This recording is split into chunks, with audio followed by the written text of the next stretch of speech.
It is incredibly hard to predict the future, even for those of us in the middle of it. Brett Taylor, chairman of OpenAI, said these words last week at a prominent tech conference.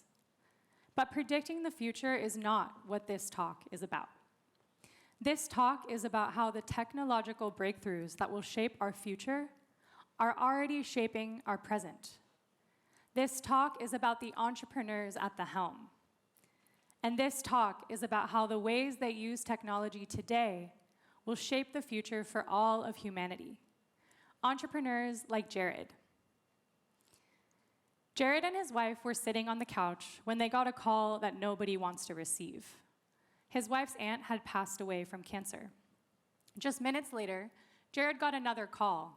His cousin had gone into labor 7 weeks early, and the baby needed heart surgery to survive. Their families' lives were suddenly in turmoil, but instead of being able to focus on their grief, they had to face a hard question. How would they afford the medical expenses?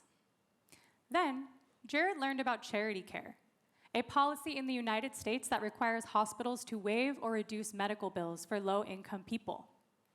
But hospitals don't want people to know about this. They don't tell patients about it, and they don't make it easy to apply. So, Jared went shouting from the rooftops to get this information out into the world. Well, not rooftops, TikTok. The video went viral, and his direct messages exploded with requests for help. He launched tech nonprofit $4 in response.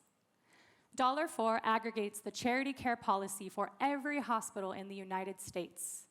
Then, its web portal automates the process of filling out the form so people can get their medical debt relieved. It makes it easy during a time that is hard. Today, $4 has successfully eliminated $60 million in medical debt, changing lives. And Jared is not alone. There is an entire ecosystem of innovative entrepreneurs, many of whom are in this room, building tech for a better world.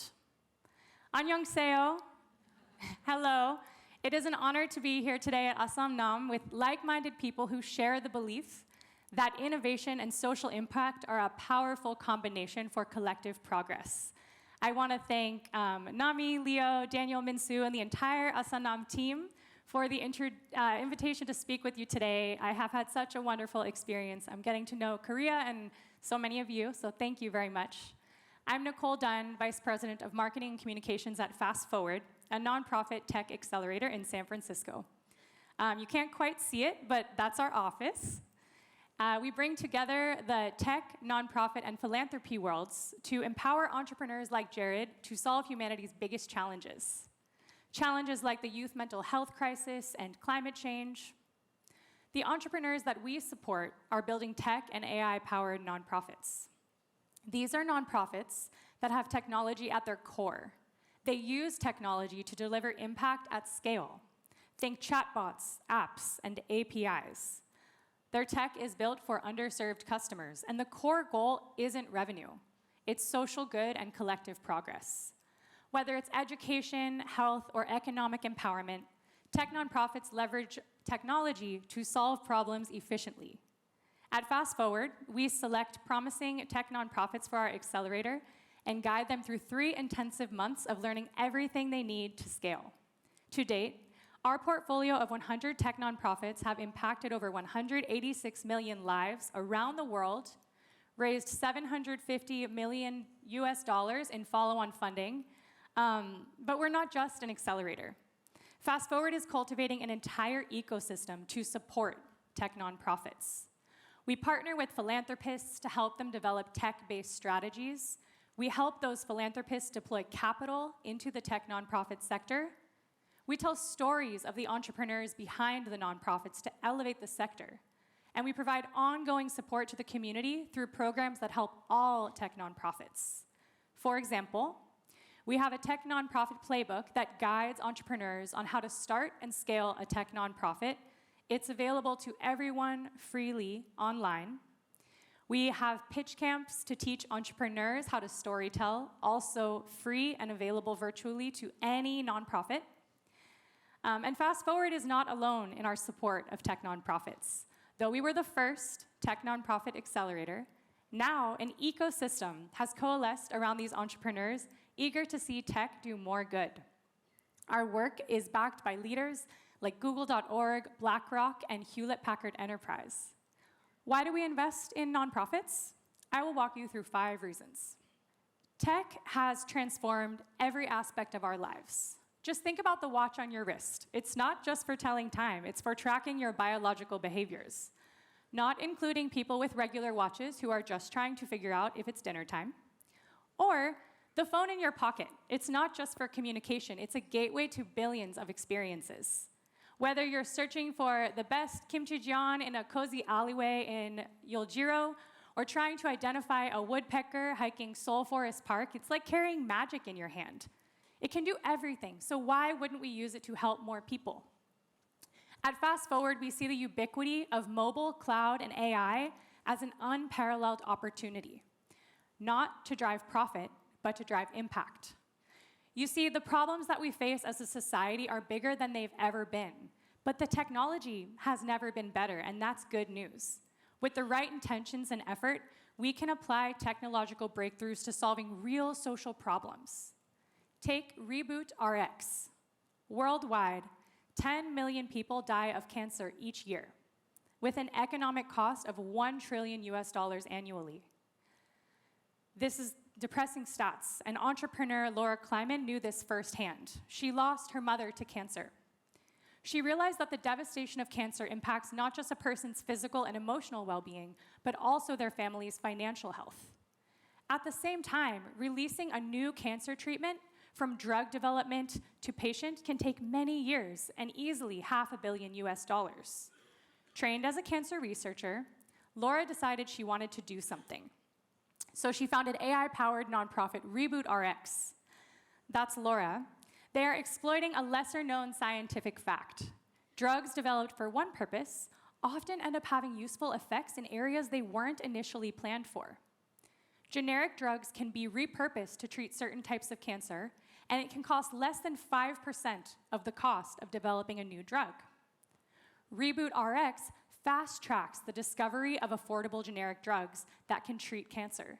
They use AI tools to review hundreds of thousands of medical studies, and the AI then pinpoints the most relevant studies to identify promising low-cost treatments. The end result is an AI-driven approach that significantly accelerates the timeline from drug development to patients. What used to take years now takes days. Reason number 2, tech scales. When you think of a nonprofit, you might think of a food bank, a physical space or group of people who directly provide help to people who need it. These are very important organizations. At the same time, they're limited in terms of the number of people that they can help. Unlike traditional nonprofit approaches, technology has the unique ability to scale rapidly. This enables tech nonprofits to reach far more people with minimal incremental cost. Once a digital tool is developed, it can be shared widely without much additional effort or expense, like Lemon Tree. There are more food pantries in the US than there are McDonald's. But most people facing food insecurity don't take that help. People spend hours looking for resources, taking unpaid time off work, and paying for transportation, only to arrive at a food pantry that doesn't exist. The information online is not always up to date, and even if you can find a food pantry, the experience can be unpredictable and dehumanizing, with hours-long wait and expired food. Lemon Tree's tech connects families to the free food and resources in their backyard, and they make it easy to find where, when, and how to access food assistance. This year alone, they served 270,000 people, a 3x increase from the year before, and they do it all for about $3 a year. Reason number 3, tech nonprofits are solving market failures. Healthcare, education, human rights, these are areas where market forces tend to fall short. The private sector often focuses on maximizing profits, which often leaves essential needs unaddressed. For-profit companies prioritize customers with the greatest profit potential. They target those who are easy to acquire and have the highest lifetime value. And they shape their products for people who can pay. Tech nonprofits flip the script. They begin by focusing on those who need the help most, the people who are too often ignored by the market. Sure, it's true that these populations come with higher costs and lower financial returns, but that is the whole point. For tech nonprofits, the goal isn't profit. It's creating a meaningful impact. Meredith Whittaker, president of the popular app Signal, recently said, "We're a nonprofit because we don't want to be pushed on the incentives that drive for-profit companies." This mission-driven approach shapes everything that tech nonprofits do, like Digital Green. Farmers face a lot of challenges, and they rely on their crop yield for income. One bad week of monsoon season, a pest infestation, or a low water year can lead to dire financial circumstances. Across emerging markets like India, Kenya, and Nigeria, the government provides agricultural extension agents to help farmers increase their yields. These agents are crucial lifelines. They provide training, advice, and support. But there are not enough agents to meet demand. For example, in India, there is only one agent for every 650 farmers. With this in mind, Digital Green developed an AI-powered assistant so agents can support small-scale farmers more efficiently. It helps agents provide tailored advice directly to farmers based on local weather, soil, crops, and prices. The AI is multilingual and multimodal, meaning the agent can prompt it with voice, text, and images. Through this technology, Digital Green has provided assistance to over 6 million farmers. They anticipate reducing the cost 100x for agents. So while for-profit startups are judged by their ability to generate capital returns for investors, tech nonprofits like Digital Green focus purely on generating impact returns that are good for society. There's no need for a double bottom line balancing profit with social good, because social good is the bottom line. Without the pressure to turn a profit, they can respond directly to the real needs of the people they serve without being swayed by market trends. Reason number 4 is that tech nonprofits have startup DNA. As we all know, entrepreneurship is an engine for creating value and driving progress. The spirit of entrepreneurship, often associated with Seoul and Silicon Valley, is something that tech nonprofits have fully embraced.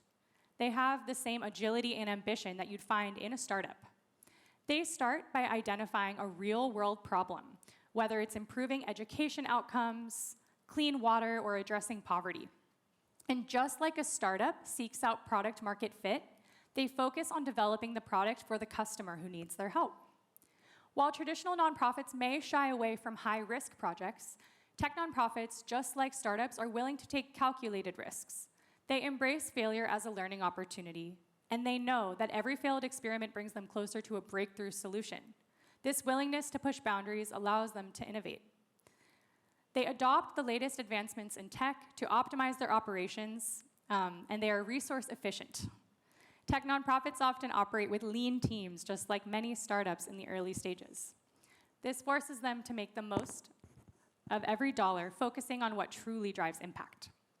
They're nimble, and they make rapid adjustments as circumstances change.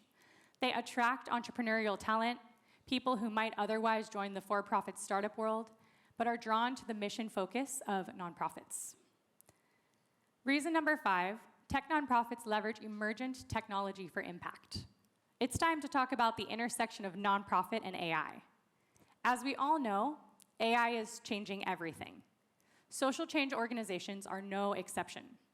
Nonprofit entrepreneurs are rapidly adopting emerging AI tools to make the world a better place. Recent research from Google shows that AI is driving progress towards all 17 Sustainable Development Goals, but it's showing extra impact in Goal 3, Health and Well-being, Goal 4, Quality Education, and Goal 13, Climate Action. Bill Gates agrees, if we make smart investments now, AI can make the world a more equitable place. It can reduce or even eliminate the lag time between when the rich world gets an innovation and when the poor world does. In our most recent applicant pool, Fast Forward saw a 600% increase in AI applicants compared to the year prior. And this is good news. Technological advancement often overlooks the needs of the most vulnerable. We need to prepare nonprofits for transformation stemming from AI and make sure that they are not left behind this time. That is why Fast Forward embarked on a mission to demystify AI for humanity.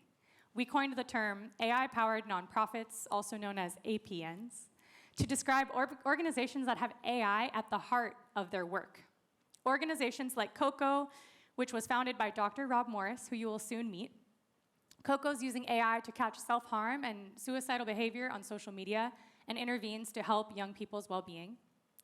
At Fast Forward, we developed a framework for helping grant makers and social innovators understand the AI-powered nonprofit space, which we published in Stanford's Social Innovation Review. And we're working hard to make sure their stories are told in the media and through initiatives like our newsletter on AI for Humanity. And we're so proud to grant millions of dollars to emerging AI-powered nonprofit leaders. But perhaps most importantly, we're creating a category to support their growth because you can't build what you can't see. And AI presents us with the chance to solve problems at a scale and speed that we've never seen before. Tech nonprofits have an opportunity to meet that potential, and we want to help them actualize it.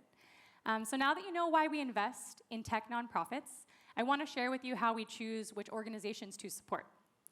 Our only hard requirement is that the nonprofit has a minimum viable product. We believe that an MVP demonstrates seriousness. But beyond having a minimum viable product live, we use a set of key criteria to evaluate whether a tech nonprofit is the right fit. First and foremost, leadership is crucial. Tech nonprofits are hard, so we look for strong, visionary leaders, like the leaders I talked about today, who can navigate the dual challenges of building a tech startup and running a nonprofit. We value leaders who are adaptable and well-versed in the problem they are addressing. Tech talent is another critical factor. For tech nonprofits to succeed, technology must be at the core of the organization's mission and not an afterthought. Ideally, this means having tech talent in leadership positions from the start, but we also support organizations that have clear plans to bring in technical expertise as they grow. Next, we assess the nonprofit's impact potential. We are interested in solutions that have the ability to make a real measurable difference. This includes both the breadth and the depth. By breadth, we mean how many people or communities could be helped, and by depth, we mean how deeply the nonprofit can help the individuals that they serve. We also place a strong emphasis on scalability. We prioritize organizations that have a clear path to scale. This may be through expanding geographically, reaching new demographics, or any other number of strategies to reach more people who need the help. Finally, lived experience plays a key role in our selection process. We believe that leaders who have personally experienced the problems that they're solving are uniquely positioned to create meaningful solutions. Like Jared Walker from $4, Laura Kleiman from Reboot RX, and Dr. Rob Morris from Koko, this perspective brings invaluable insights and empathy to the work. By combining leadership, tech talent, impact, scalability, and lived experience, we can identify the tech nonprofits that are poised to make the greatest impact and help them get there faster. As we come to the end of our time today, I want to leave you with this. The challenges that we face as a world, from mental health challenges to climate change, are vast and complex. But with complexity comes opportunity. And in today's world, that opportunity is grounded in entrepreneurship and technology. The stories that you've heard today all speak to the power of tech to do extraordinary good. Tech nonprofit entrepreneurs are building the future. So to bring it back to Brett Taylor, while we might not be able to predict the future, we can predict what will happen tomorrow if we apply our best tech to solving some of humanity's most urgent problems. By focusing on underserved populations, tech nonprofits fill critical gaps and ensure that the most vulnerable among us are not left behind. But none of this happens by chance. The work we do at Fast Forward and the work being done by the incredible entrepreneurs that we support and in this room is only possible because of an ecosystem of support. Philanthropists, technologists, and innovators like you. Please reach out if Fast Forward can support you on your philanthropic or tech nonprofit journey. The QR code leads to our website where you can find that weekly funding email that I mentioned, AI for Humanity, and so much more. Together, we can create a future where technology serves not just the few, but all of humanity, and I believe that's a prediction that we can bet on. Let's make that future a reality. 감사합니다.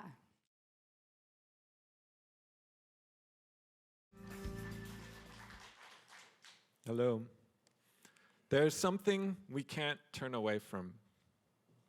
Youth mental health is an urgent global crisis. In the past year, in the United States, nearly 1 in 5 students seriously considered suicide. Nearly 1 in 10 reported making an attempt. This is not just a United States issue, this is a global issue. Unfortunately, most young people struggling with mental health do not get the help they need. There's simply not enough therapists available, and sadly, there probably never will be. Now, because this is a global problem, we need to find ways to make a global impact. To make a global impact, Koko's approach is to reach young people where they are. And where are young people? They're on social media, they're on Instagram, they are on TikTok, they are on Discord, they are on these platforms sometimes up to 9 hours a day. And social media is the #1 place young people go for mental health information. But these platforms were not meant to treat mental health conditions. If anything, for many people, they make things worse. But what if we could flip this around? What if these platforms could be part of the solution, not just the problem? If we could do that, if we could leverage these platforms and the incredible scale that they have, we could help tens of millions of people all around the world. And this is what we're working on here at Koko. We leverage online platforms that young people use every day to ensure that help is just one click away. Let me show you how this works. We use AI to help identify young people in distress and to identify dangerous mental health content. We then route those young people to our interventions, our free evidence-based interventions that work directly in the platforms they use. They can be embedded into TikTok and Discord and Tumblr. Now let me tell you a story about a person on Koko. This person wrote and said, "My mom thinks I'm faking my depression. She calls me disgusting all the time. I hate myself." Now this person has 2 paths they could potentially go down. In one path, she starts to think, well, maybe I am disgusting. Maybe there's something wrong with me. Maybe there's something wrong with my body. And she goes online, she goes onto YouTube and starts looking for dieting videos. Then she starts to see more extreme versions of those videos. And eventually, the algorithm starts to send her videos of pro-anorexia content, and her mental health trajectory is in a very, very dark place. Now let's think about a better path, and one that this actual person went down. So instead of seeing these extreme dieting videos, they were routed to one of our free online body image courses that runs directly on the platform she's using. This is a course we developed with collaborators at Stanford and Dartmouth, and it's something we design and we work relentlessly hard to make it as engaging and appealing as possible while still being effective. Every day we're helping young people feel better about themselves and their bodies.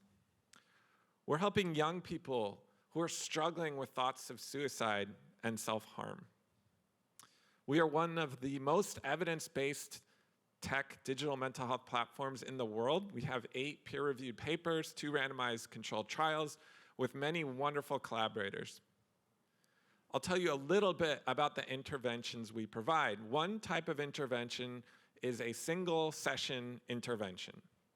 This is based on the idea that for many young people, it's simply not practical or possible for us to give them a 12-week course of cognitive therapy. We have to understand that we may have a very limited amount of time with the young person, and so we have to advance the science to make sure we're making a meaningful and measurable impact in that short amount of time. We build interventions for topics like body image, eating disorder, also depression, anxiety, and self-harm. And we see significant clinical results, even in those short time frames. We see improvements in measures related to hopelessness, self-hatred, motivation to stop self-harming, and body image. We also have an AI-powered peer support system. So we use AI to help empower users to help each other feel heard and understood, to help them feel more hopeful about the world. And one of the beautiful things about this platform is that we find when others help each other, and those that help each other the most on the platform show the most pronounced reductions in depression symptoms. It's a beautiful example of how you can help yourself by helping others. And it's responsive to daily events and news around the world. As you know, there's a terrible crisis in Lebanon and Gaza and Israel. And just 2 weeks ago, we received an email from a young 17-year-old who lives in Lebanon and said, you know, I think it would be a great idea to introduce Koko to young people everywhere. Since this war has mentally affected everyone, I would love to help you guys on your journey to make Koko a mental health resource accessible and known by every youngster in Lebanon. So we've been in over 50 countries, and I'll talk a little bit more about how we are expanding, but it just shows how we can use technology to scale all over the world. Koko is something I started for myself. I will tell you that story in a moment. Our first randomized controlled trial had about 166 people, and we've now, since 2022, reached about 4 million people, mostly young people. Our average age is about 15. So let me tell you the story, the Koko journey story. Koko started when I was a graduate student at MIT in 2014. I was struggling with my own mental health, to be honest, and I needed to build something to help myself. And this is the first lesson I'd love to impart to you all. Entrepreneurship is very, very hard. It is a marathon, it is not a sprint. You have to be really driven by your cause. You have to do something that matters to you. Mental health is something that matters to me personally. When we launched Koko out of MIT, we actually started as a for-profit organization. We raised traditional venture capital from Union Square Ventures in New York City. And we built an iPhone app, and we got early traction through publications like Wired, and we had designers building these beautiful iPhone applications. And we started to get real traction. And one of the most important lessons I learned was to talk to your users, talk to your beneficiaries and stakeholders, really try to understand what their problems are and how to solve them. And when we did that, we learned some really interesting things. We learned that we could better reach young people where they are by building messenger platforms, not an app that they go download, but messengers that actually fit into the ecosystem, into the platforms they use every day. Once we did that, our growth skyrocketed. It was hugely transformational. And this is another lesson I'd love to share. Don't be afraid to throw out ideas, especially ones you love. We spent months and months building this beautiful iPhone app, and then one day we had to throw it out. It was very difficult, but you have to do that. We started to search for a business model, and what we discovered was we could build deep learning models. This is very early days of AI. And we wanted to build models to help identify people in distress online. We wanted to help social networks remove dangerous material, like those pro-anorexia videos I was showing. So we thought we had this idea where we could help people and get revenue. Unfortunately, our earned revenue was not enough with this model. Venture capitalists want to see revenue go like this. Our revenue was like this. Social networks care about mental health, but they didn't care enough to support us. However, we learned that our algorithms could be retrained quite easily and solve other problems like fraud, hate speech, sex trafficking. That was a compelling business model. But it meant mental health was no longer part of the picture.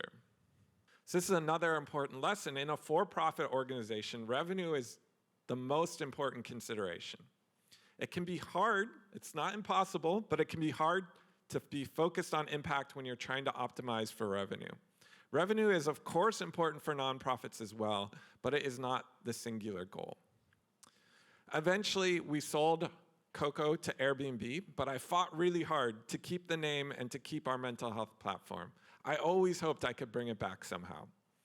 And thanks to organizations like Fast Forward and Y Combinator, we were able to relaunch Koko as a nonprofit. And this enabled us to help focus on underserved individuals, young people for whom there isn't a compelling business model. There's a market failure here. So what's next for us? We are expanding our network of strategic partners. We understand that we cannot help everyone.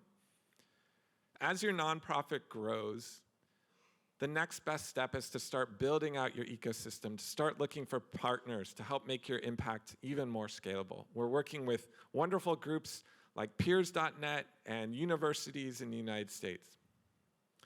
We are also expanding globally. We have translated Koko interventions into Mandarin and Hindi, and we're seeing incredible results in those populations. We would love to bring Koko to Korea and translate Koko into Korean, and we're looking for partners and people to help make that happen. So I want to thank you all for inviting me. I'm so happy to be here. Thank you for your support. 안녕하세요, 여러분. 반갑습니다. 네. 구석구석에 제가 좋아하는 분들도 많이 보이네요. 안녕하세요. 네. 성장 파트너 정성영입니다. 저는 non-profit이 아닌 full profit에서 왔어요. 네. 그리고 non-profit을 배우면서 beyond profit이 무엇일지 되게 고민을 하게 됐고, 그런 것들을 실제 삶에서 실천하시는 분들을 보면서 굉장히 많이 도전도 받았고 제 스스로가 성장했다라는 약간의 간증도 하고 싶었습니다. 제가 오늘 들고 온 주제는요, 제가 여러 비영리 스타트업들과 같이 협업을 하면서 공통적으로 나오는 문제와 공통적으로 나오는 문제 해결 방법, 이런 것들이 여기 계시는 많은 비영리 스타트업 그리고 잠재 비영리 스타트업 분들께 도움이 되지 않을까라고 해서 설명을 드리려고 왔습니다. 그래서 두 가지 키워드를 들고 왔고요. 하나는 이 비영리 스타트업이 만들어가자고 하는 그 운동, 그 무브먼트를 팬덤 베이스로 키워나가자. 이게 첫 번째고, 두 번째는 그 팬덤 베이스를 통해서 우리가 만들어진 커뮤니티를 더욱더 우리의 무브먼트를 만들어가는 빌더들로 전환시키고 이분들로 하여금 다음 세대를 운영을 하자. 이런 맥락에서 멤버십을 들고 왔습니다. 저는 정성영이고요. 편하게 폴이라고 불러주시면 좋고요.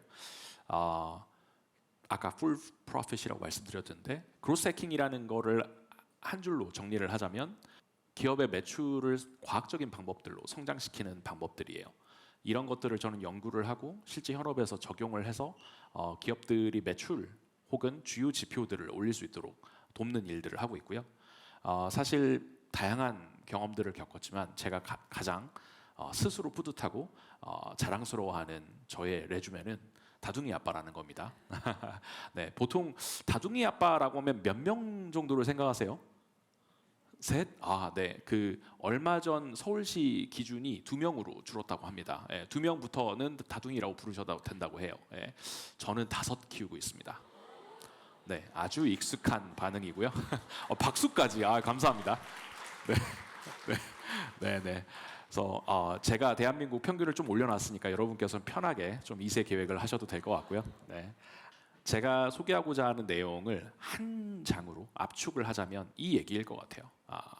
제가 만나본 많은 비영리 스타트업 분들은 정말 비저너리시고 그 비전의 소명을 갖고 계시고, 그 소명을 부족한 자원, 그게 이제 시간일 수도 있고 돈일 수도 있고 인적 자원일 수도 있고 아니면 유틸라이즈 할 수 있는 지식이 될 수도 있는데, 그 부족한 자원을 정말 쥐어짜내서 그 성과들을 만들어내세요.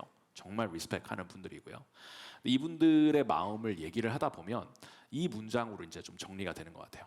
제발 나 외에 다른 사람들이 우리가 만들어가고자 하는 혹은 우리가 해결하고자 하는 이 사회 문제에 대한 팬으로 시작을 하고 점점 멤버가 되어서 함께 일하고 다음 대표까지 그래서 이 무브먼트를 계속 이어갔으면 좋겠다.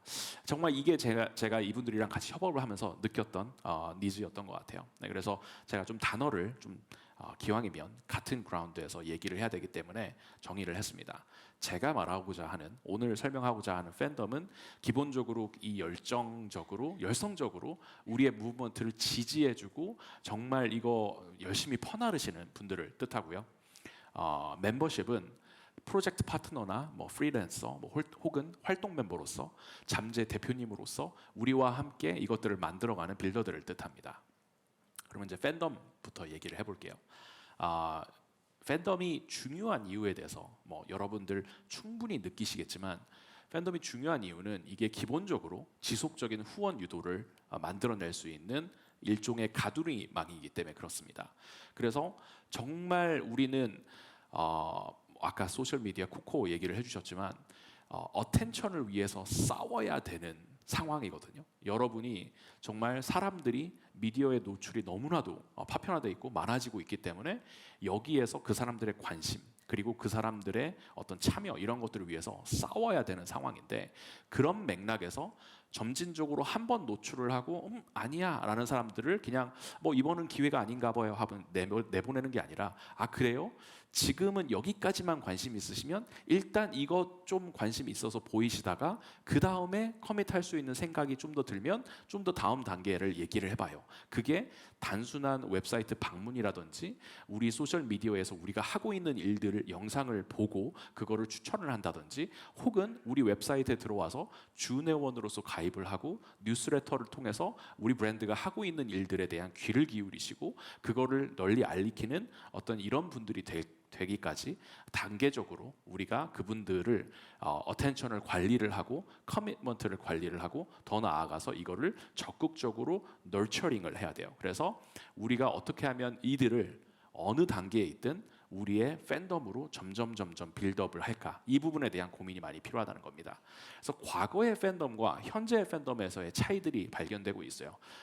뭐 너무나도 당연히 여기시겠지만 이게 주요 소통 채널이 달라진다는 점이 있고요. 그리고 관계의 깊이 그래서 정체성을 느끼면서 이건 곧 나야 혹은 나는 내가 good person 다들 혹시 영화 보셨는지 모르지만 good person이라는 걸 느끼는 데 있어서 이런 활동을 하기 때문에 이게 나야. 이런 것들이 이제 흔히 말하는 요즘 젊은 세대들이 굉장히 브랜드에 대해서 어피니티를 느끼는 부분이거든요.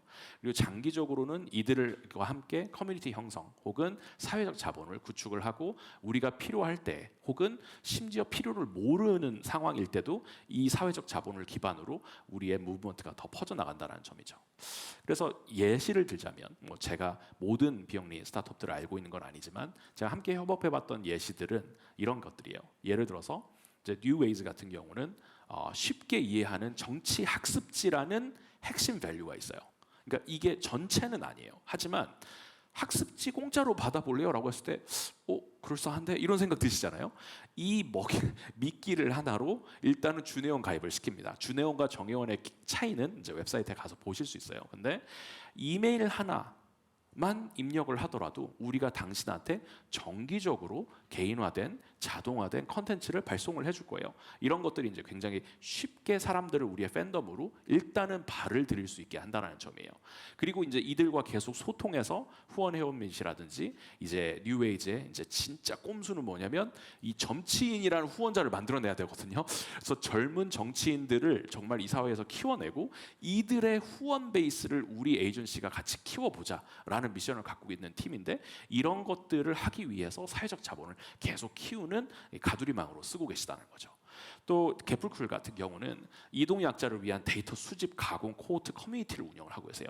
이런 표현으로 본인들이 쓰시진 않지만 외부인인 제가 봤을 때는 이거는 말 그대로 메카니컬 터크 같은 사람이 데이터를 만들어내는 그런 그 미션이거든요.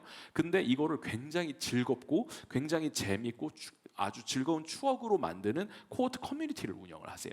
이런 맥락에서 우리가 그거 돈 얼마 내도 사람들이 할지 않을지 모르겠어. 아니야, 그 과정을 즐겁게 하면 되지 라는 맥락으로 데이터 수집과 그 데이터가 틀리면 이걸 수정하고 가공하는 이 단계들을 실제로 팬덤 베이스로 운영을 하고 계시다는 거죠. 여러분이 팬덤 베이스를 계속 키워나가고 너처링하고 여러분의 멤버 혹은 여러분의 장기 후원자로 넘어가시려면 기본적으로 여러분이 마인드셋이 좀 가져야 될 것들이 있습니다. 기본적으로 non-profit에서 활용되는 이 마케팅 퍼널에 대해서 여러분이 아시는 게 중요해요. 그래서 우리가 이 운동에 대해서 혹은 이 사회적 문제에 대해서 사람들이 공감을 하는가, 이게 이제 awareness 단계라고 생각을 하면, 공감을 했다면 관심을 표출을 하는가, 이 단계에서부터 예를 들자면 아까 준회원 가입 같은 행동들을 요구를 할 수 있겠죠. 그리고 난 다음에 거기에서 나는 뭔가 지원을 혹은 돕고 싶어요. 그게 경제적이라면 후원을 요청할 수도 있고, 아니면 커뮤니티 활동 혹은 애드보케이트로 활동을 해보자라는 것들을 요구를 할 수 있겠죠. 이런 것들을 실제로 영리 쪽에서는 굉장히 많은 휴먼 리소스와, 즉 인적 자원과 그 다음에 돈과 기술적 자원을 투자를 해서 만들거나 구매를 하는 게 일반적입니다. 하지만 저희 이제 비영리스타트업에서는 우리가 적은 리소스를 가지고 정말 많은 일들을 해야 되잖아요. 그래서 이제 저희 업계에서는 이걸 이제 헝그리 스택이라고 불러요. 이제 배고픈 자들이 갖게 되는 마테크 스택이라고 부르는데, 이 중에 최소 한두 개는 여러분 다 들어보셨을 거예요. 스티비라든지 캠페이너스라든지 뭐 도너스라든지. 제가 이제 크몽을 넣어둔 이유는 그때 프로젝트를 요청을 할 수 있는 프리랜서들의 마켓이다 라는 맥락으로 이제 크몽을 넣어놨고요. 그리고 우리가 정말 사람들한테 임팩트가 있고 우리가 원하는 사람들을 좀 타겟팅해서 이제 지면에 광고를 틀 수도 있는 인스타그램이라든지 그 트래픽이 우리 웹사이트나 우리 앱으로 들어왔을 때 그 사람들이 어떤 행동을 하는가, 우리가 원하는 행동을 하지 않고 어디에서 이탈을 하는가라는 것을 무료로 측정 가능할 수 있도록 도와주는 구글 애널리틱스 4 같은 경우가 이 케이스가 될 것 같아요. 그래서 지금 여기 있는 스택들을 다 갖추면 사실 월 10만 원대에서 여러분이 여러분의 관심자, 그리고 잠재 후원자, 그리고 후원자, 그리고 그분들을 너처링할 수 있는 그 이후의 커스터머 데이터까지도 어느 정도는 모을 수 있는 수준이 되기 때문에, 여러분이 만약에 고민이 있으셨다, 혹은 어디서부터 시작을 해야 될지 모르겠다라고 하시면 저에게 개인적으로 이메일을 주시거나 아니면 이 스택들을 한번 써보시는 게 좋을 것 같아요. 이 스택들을 사용을 하면서 실제로 우리가 목표에 접근하고 있나요? 우리의 KPI가 실제로 오르고 있나요? 라는 부분에 있어서도 많은 공통적인 질문들을 주셨던 것 같아요. 그런 맥락에서 제가 봤을 때 상대적으로 좀 리저너블한 접근법은 일단은 MEU, Monthly Engaged User, 이게 뭐냐? 우리의 채널에서 뭐 예를 들어서 뉴스레터를 한 달에 한 번이라도 열어보는 사람들을 시작으로 우리가 KPI를 가져가면 어떨까? 그러면 이 지표를 우리가 우상향시키기 위해서 우리가 어떻게 하면 그 사람들한테 더 개인화된 혹은 더 시점에 피드백을 줄 수 있는 캠페인들을 운영할까라는 현실적인 고민들을 하실 수가 있고, 이런 것들을 기반으로 실제로 설계라든지 혹은 성장들을 만들어내실 수 있을 것 같습니다. 그 외에 후원 단계에서 이제 많이 쓰게 되시는 지표가 아무래도 CAC 같은 지표일 것 같아요. CAC는 유료 회원, 이제 제가 영리 쪽 표현을 좀 갖다 쓰겠습니다. 유료 회원을 우리가 한 명 획득하는 데 들어가는 비용이 얼마인가, 커스터머 애퀴지션 코스트가 얼마인가, 이런 것들을 이제 여러분이 추적하시게 될 거고, 그 회원이 와서 예를 들어서 12개월 동안 실제로 후원을 하는 금액, 혹은 이게 돈이 아닌 다른 방식으로, 예를 들어서 개뿔구 같은 경우는 그 사람들이 와서 데이터를 몇 개나 생성을 하고 가는가라는 것들을 가치로 환산을 한다면 12개월 동안 한 명의 돈을 우리가 이제 어느 정도 돈을 지불해서 광고를 태우든 다른 쪽과 제휴를 하든 혹은 우리의 컨텐츠 빌딩 예산이 들어가든 쓴 돈에 비해서 그 사람들이 와서 12개월 동안 만들고 가는 가치가 어느 정도인가라는 걸 측정을 해서 이 레이시오 혹은 이 지표를 측정을 하신다면 여러분이 우리가 지금 더 나아지고 있구나, 그리고 팬덤을 만들어내가는 일을 지난달 혹은 작년보다 지금 더 우리는 잘하고 있구나라는 것들을 평가하실 수 있을 것 같습니다. 두 번째 키워드로 넘어가 볼게요. 이제 멤버십은 사실 멤버십에 대한 개념은 제가 봤을 때는 여기 있는 비영리 스타트업 분들이 다 고민 중이실 것 같아요. 분명히 여러분한테 누군가 와서 저 뭐 할 거 없어요? 도울 거 없어요? 이 무브먼트에 굉장히 참여를 하고 싶은데 제가 뭐 본캐 일도 있고 어떻게 해야 될지 모르겠어요. 이런 고민들을 많이 들으셨을 거예요. 그리고 실제로 제가 비영리 스타트업 분들이랑 일을 하다 보면 이런 분들을 어떻게 유틸라이즈를 해서 실제로 프로젝트에 도움이 되는 빌더로서 우리가 활용을 할까요? 이런 고민들을 정말 많이 하시거든요. 근데 이게 구조적인 문제도 있고 인센티브에 대한 문제도 있고 여러 문맥에서 어렵다. 그런 것들은 함부로 할 수 있는 게 아니다. 그냥 차라리 고용을 하자. 이런 방식으로 접근을 하시는 게 방법인 것 같아요. 근데 이제 제가 뭐 그게 잘못된 방법이고 정답이 따로 있다. 이런 제안은 아니고요. 이런 옵션도 있으니까 한번 고려를 해보시면 좋겠다라고 드릴 수 있는 얘기인 것 같아요. 그래서 제가 개인적으로 친한 이제 FFC라는 이제 non-profit이 계십니다. FFC는 이제 그 환경 보호 서포터즈 커뮤니티를 운영을 하시는데 여기는 토큰이랑 NFT 기반으로 운영이 되고 있어요. 그래서 예를 들어서 오프 사이트로 뭔가 우리가 팝업 스토어를 한다, 혹은 뭐 교육을 서로에게 해준다, 뭐 굿즈를 만든다, 뭐 혹은 자료를 만든다, 이런 것들이 다 미션화 되어 있어서 이제 커뮤니티 웹사이트에 올라와 있고 이런 것들을 수행을 하면 할수록 나한테 FFC에서 인증을 하는 토큰이 쌓이게 되고 이 토큰 같은 거는 굳이 비유를 하자면 마일리지 멤버십 포인트 같은 거예요. 네.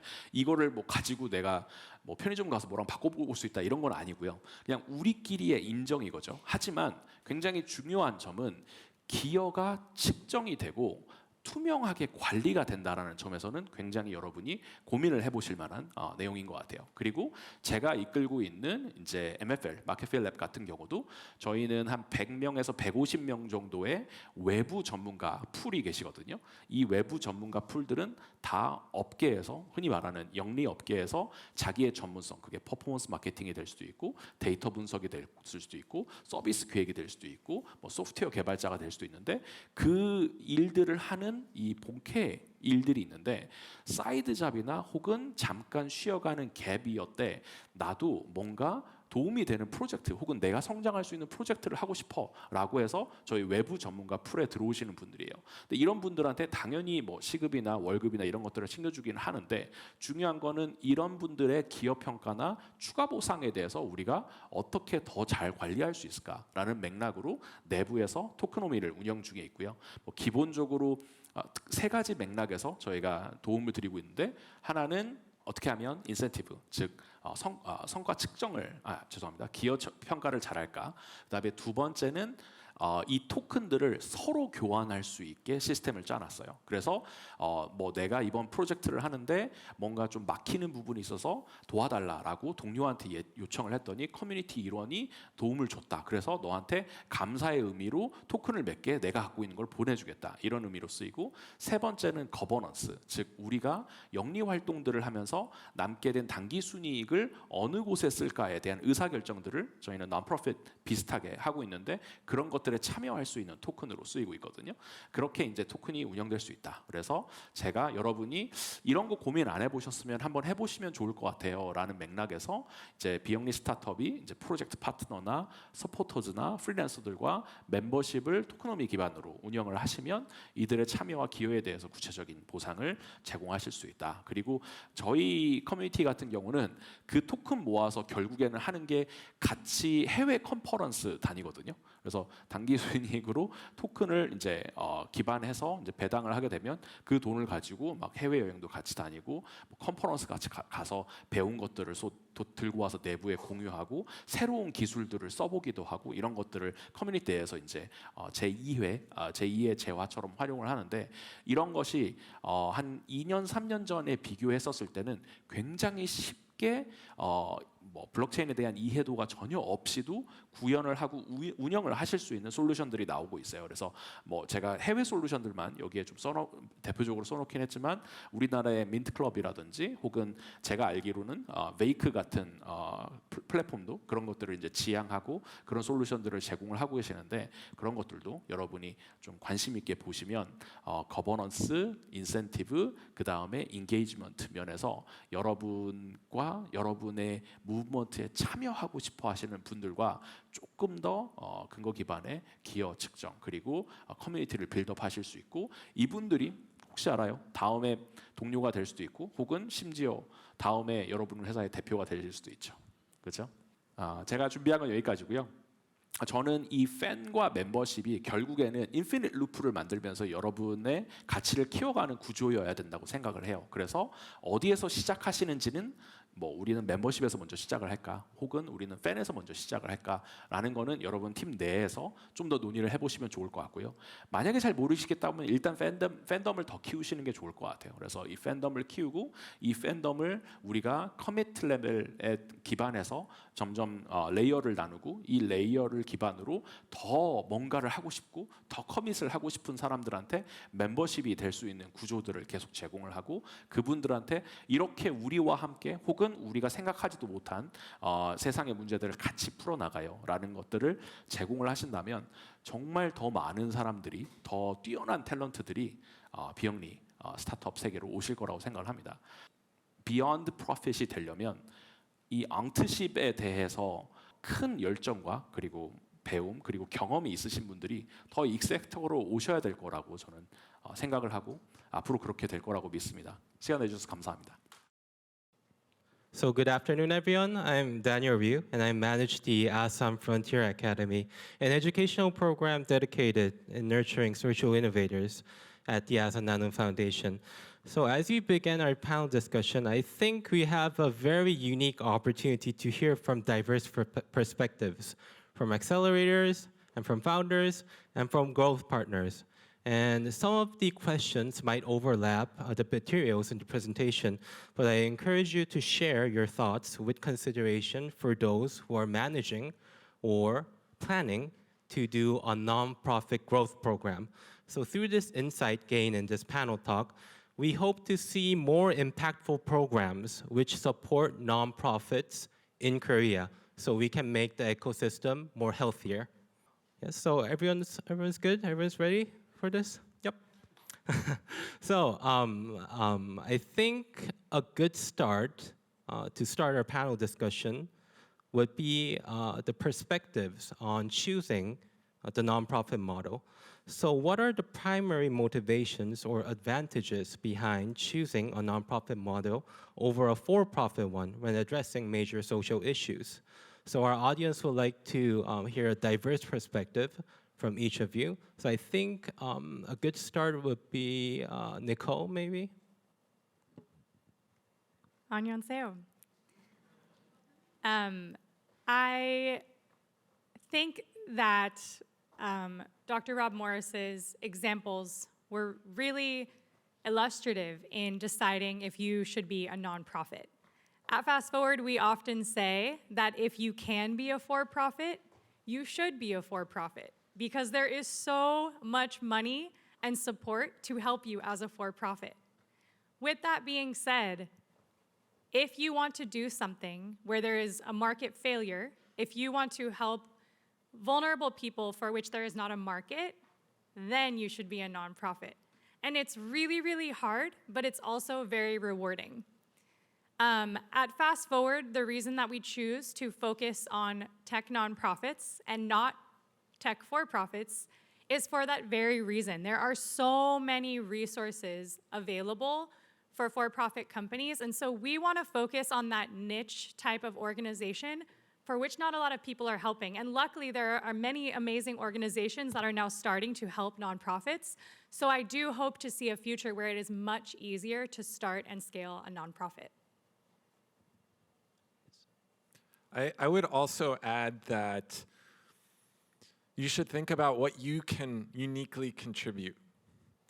There are a lot of opportunities in digital mental health. I've been doing digital mental health for over 10 years, and there are exceptional programs and for-profit models, telehealth, teletherapy. But what Koko and myself are uniquely suited to do is to help young people who can't get help anywhere else. And there is no market for that. I could be doing telemental health. I could do other things that are more traditionally for-profit, but what matters most to me and what I'm uniquely suited to do is to help young people online where they are. So thinking about what you can contribute, what your differentiator is, may determine where you fall in for-profit or nonprofit. I would also like to add that if you're in a struggle where you're in a spot where your vision and your vocation is telling you that maybe this is something that I can't measure of a value, but the world needs it, and I'm probably the only one from start that is hearing this, then you might be the one to start that. And I think that's a good point of view to decide if you're going for a nonprofit or not. Okay, thank you for your input. So I think our panelists talked about the mission-driven part and also how to collect data. So I'll go in further about the data-driven part of this discussion. So I think doing good is important, but doing good in a measurable way, in a strategic way, is also important. And I think that a lot of presentations, which were mentioned in the contents, talked about the scalability. And one thing which came into my mind is that how can we measure scalability in an accelerator's view, in a growth partner's view, or in a founder's view? What do you think are the important aspects when we measure scalability for nonprofits? So I think, Nicole? Or I can someone go. who's ready? I can go. I actually don't think it's that much different from for-profits. You need a really good KPI, and you need to have a KPI that matters. It can't be a vanity KPI. So you really have to think through, as a nonprofit, what is a unit of measurement that translates to fundamental impact? And you want to optimize for that versus optimizing for the number of people who come to your application and click around but don't do anything. Just like a for-profit, you really want to optimize for KPIs that lead to positive outcomes, maybe not necessarily long-term value or annual recurring revenue, but actual impact. Yeah, so I also agree that it's not really a big difference from the profit part. In the profit growth hacking world, there is a term that we call product market fit, and it's basically measuring acquisition or retention if there is a prominent factor in this market that your product is going to sell. And one takeaway from that model is that you will be tracking retention. So people really get stick to your product or what you're trying to change in this world, and they come back and they give their time, they give their attention to what you're doing, and they want to be part of it, and they want to spend money, they want to give your time, they want to maybe even become your member. So that is something that we should always measure. Second is the aha moment. It's not the aha moment, but it's the aha moment where I was listening to Koko's presentation, and I was like, so I'm a father of 5, right? And my daughters, I can totally relate, you know. And I saw, I wish someone, you know, started that or is doing that, right? And I felt this moment where I'm so glad that someone smart, scalable team is behind this, solving this problem, instead of me, a father of 5. So that's the moment. I really appreciate these answers. Something that is unique about tech nonprofits is that you're doing all things tech startup and all things nonprofit organization. So when it comes to measuring impact, you have to think about both sides of that equation. Yes, you need to measure the same KPIs that tech startups measure. You need to think about monthly users and retention and all of that. And you have to think about the social sector side as well. For example, if you're working in education, it may not be enough to just think about the technical metrics around usage. You also have to think about the specific context of education and really understand what other nonprofits working in education are considering and thinking about. And I think that a balance in terms of those metrics will help you come to a very fruitful impact measurement strategy. At the same time, as you know, I'm with an accelerator, and much of my work is about storytelling and appealing to fundraisers, which we have to be honest, that's a big part of having a nonprofit is you have to raise money. And so yes, you want to be sure that you're always tracking the most important metrics to show impact. And at the same time, you can select a few of those metrics to be the way that you communicate that impact to the world. I think both are really important. You have to be sure you're focusing on the most important things, and also you have to be able to communicate those most important things to the most important people who will help you do your good thing. Yes, thank you. So a lot of nonprofits today are using tech to do more impact and to do more good.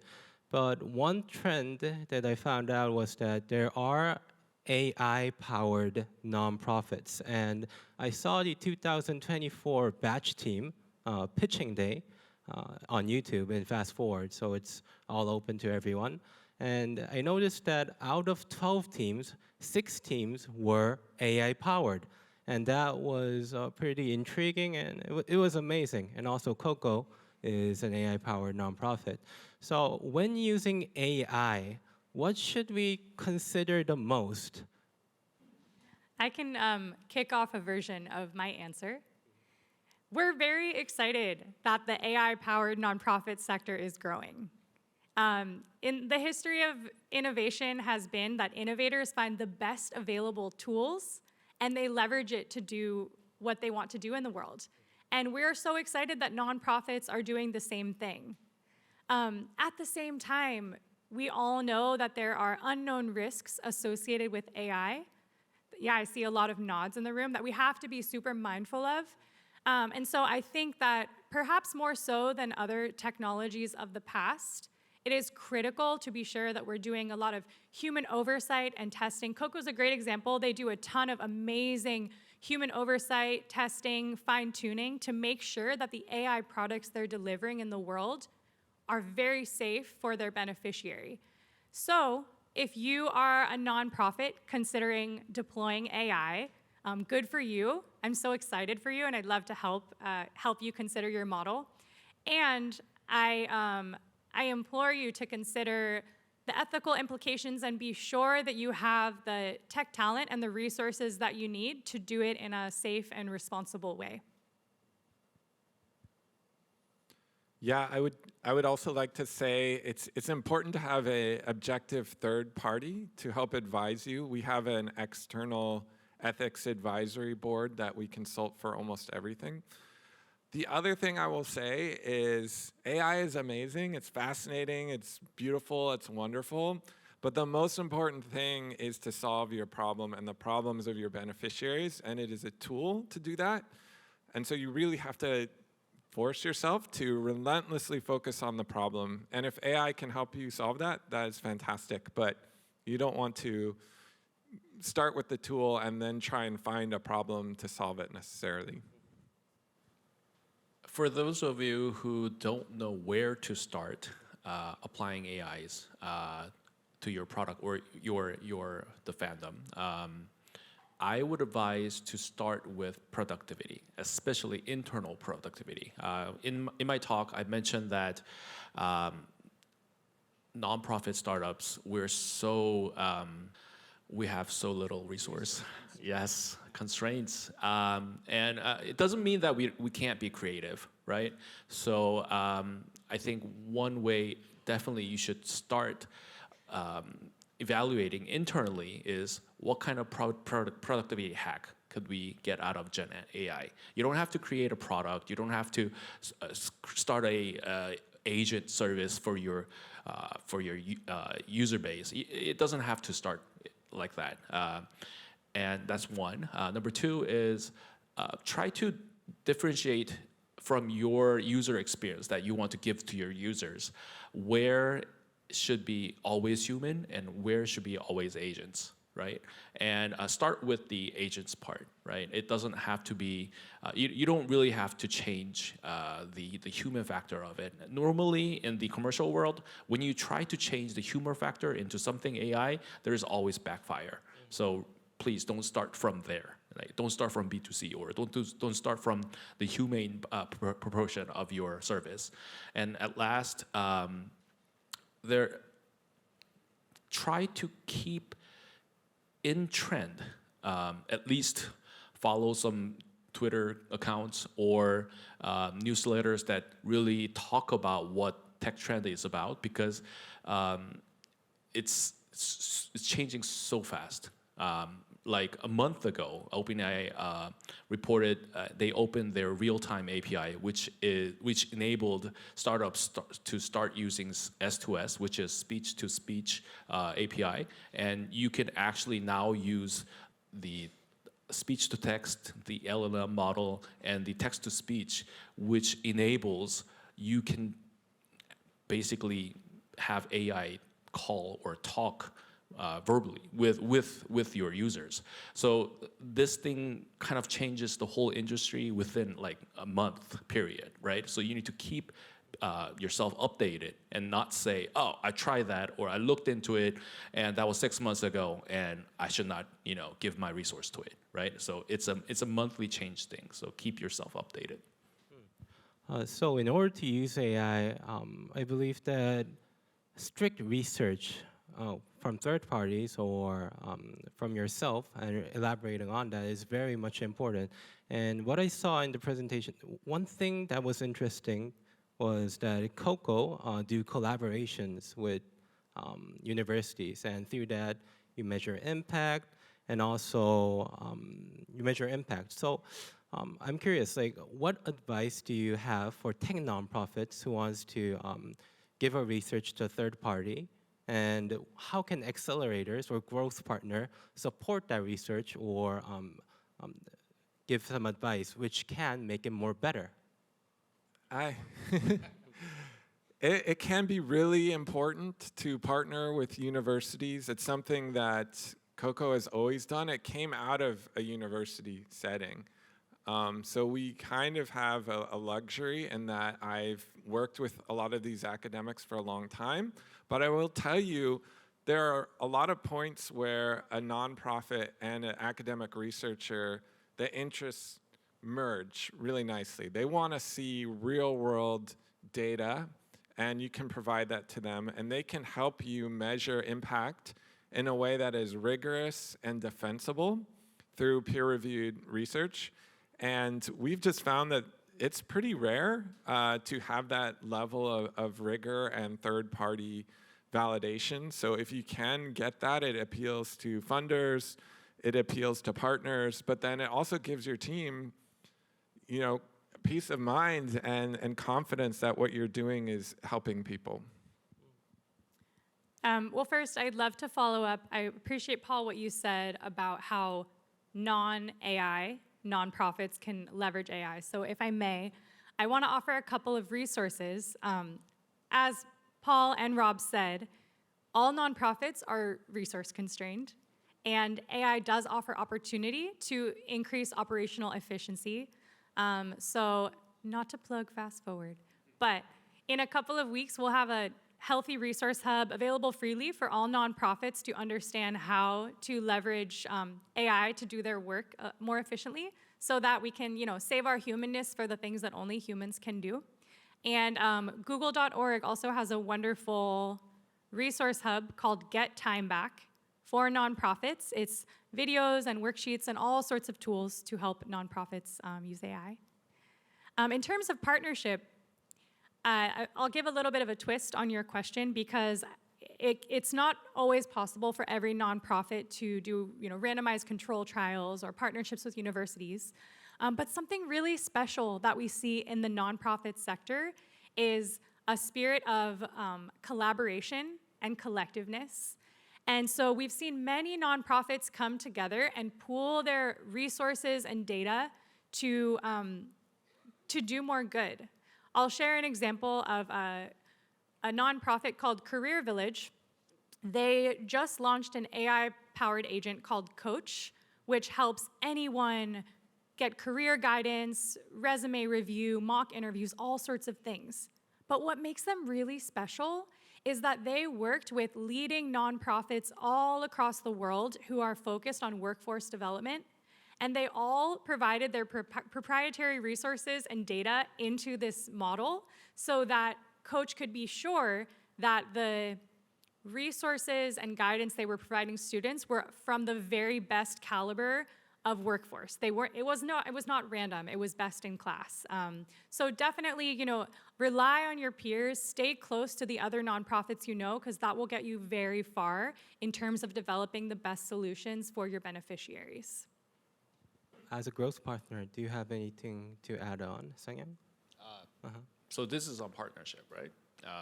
And my talk was basically get your partners out of your fandom, right? And so I really do stick to that point. And I was thinking, what else is hesitating you guys out there to reach out for help, And they have the hard skill, they have the soft skill, they have the social capital.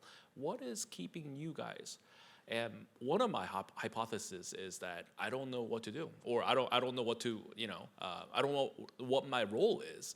So a few years ago, I did a very interesting, insightful interview with the largest and probably the oldest open source community in Korea. And the founder of the open source community told me, I asked him, what do you think is the essential insight of you running this open source community for such a long time?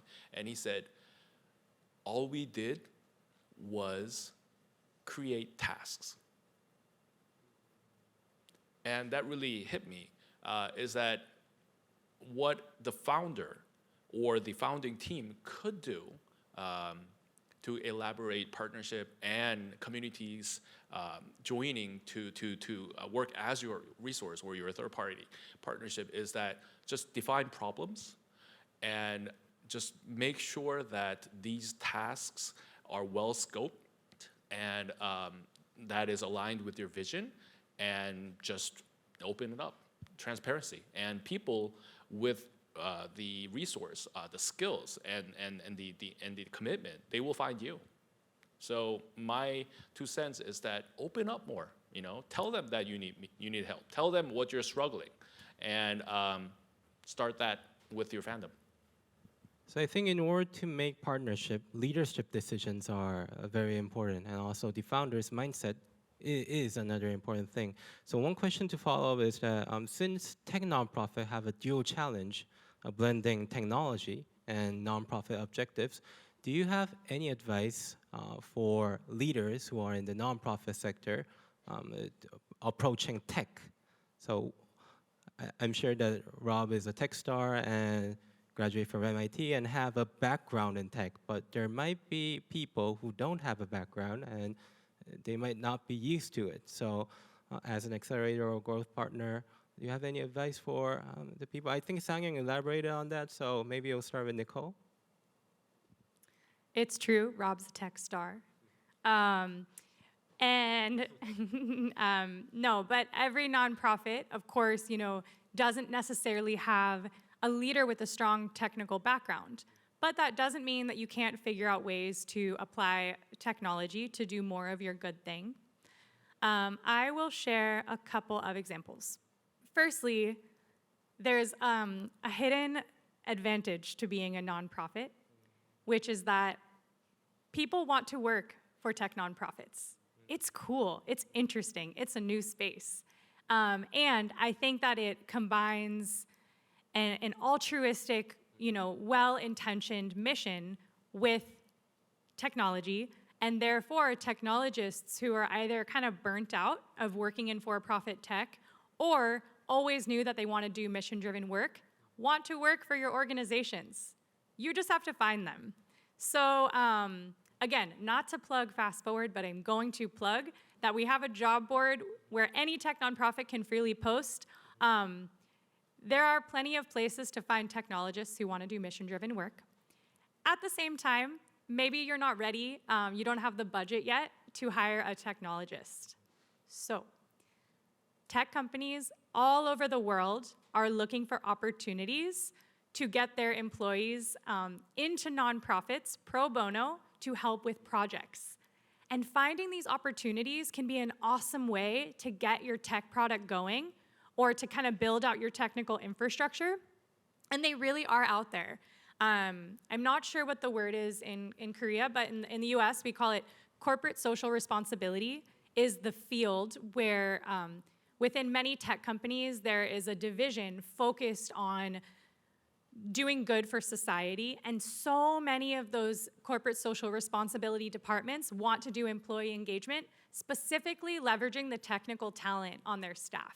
So look for opportunities like that. And then my last kind of example would be that there are so many off-the-shelf tools that you don't have to be a technical whiz to use. As I mentioned, resources like google.org's Get Time Back, or search all over the internet. There's so many ways that you can start using off-the-shelf tools that don't require a lot of technical expertise to apply. So I would offer that you start there. So maybe Rob? Yeah. So when we think about a tech nonprofit, we think about how we can use technology to scale impact. One of the interesting pieces of insight I learned from Y Combinator is when you're trying to build a product that has product market fit, you want to start by doing things that do not scale.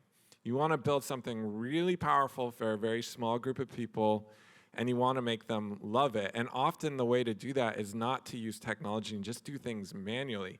Airbnb, when they got started, they literally went to the apartments, took photos, everything was manual, there's no tech. They could see a vision where tech could scale that, but to create the product experience, they did it all manually. So for people out here who don't have the tech acumen, there's a lot you can do. When Koko switched to a chatbot, CocoBot, we didn't have the immediate ability to create a chatbot.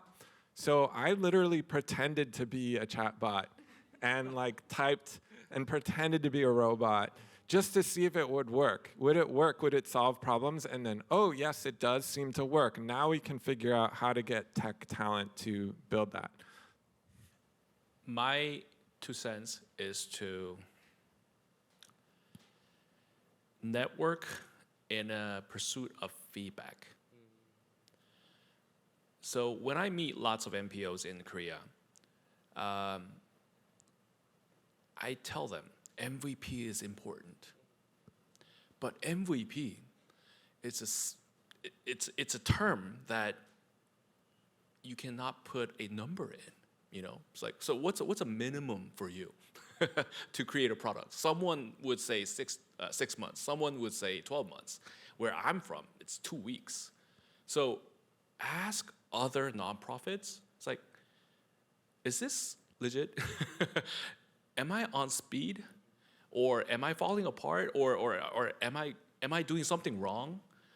And you cannot ask those to your investors. You cannot ask to your, maybe not even your employees, but you can ask those to your peers who are in this nonprofit together, right? That's what Asan created for you guys, right? So this network, but not just network to be acquainted, to have another LinkedIn friend. Ask for feedback. Am I doing it right? Is my minimum viable product 6 months? Is this working? And you see someone has done it in 3 weeks, then you're challenged. Then you're eager to figure out a better way. That's where this feedback system really comes into your growth and your organization's growth. I think the takeaway from this conversation is just do it. So the nonprofits although we might not have the technical skills and we have limited resources, just doing it and finding the right market fit is very important. So finally, to wrap up, I think a question in the ecosystem side might be a good one. So it's for Nicole. And we have our own nonprofit startup programs, but other foundations and organizations also have their accelerating programs. So I was curious, what collaborative efforts are there in the States? So do people who run acceleration programs come up together and try to make a better ecosystem? And if there are some examples, it would be really helpful for us.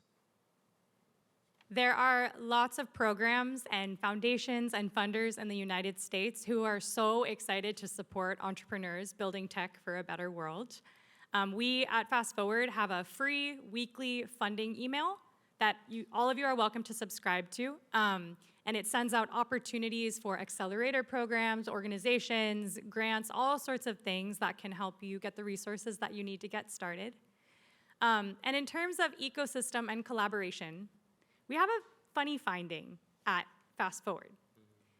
During the accelerator, we offer capital, money, connections to fancy people, and community of other nonprofits. And we always think that that is the order of the value that people will find from our program. But it's the exact opposite. Everyone finds that the community of nonprofits that they work with is the most valuable part. Collaboration really matters, so I'm so excited there are so many of you in this room, and I hope that you become close allies in your fight for the work that you're going to do, because it's going to make all the difference in your nonprofit journey. So thank you, Nicole. So cooperation is pretty much important to make a better ecosystem. So I hope everyone in this room network more and say hi to each other and decide to make a nonprofit program which can support these cool tech startups. So I think it's time to wrap up. So thank you very much, Nicole and Rob, and also Sang-Young for your valuable insights.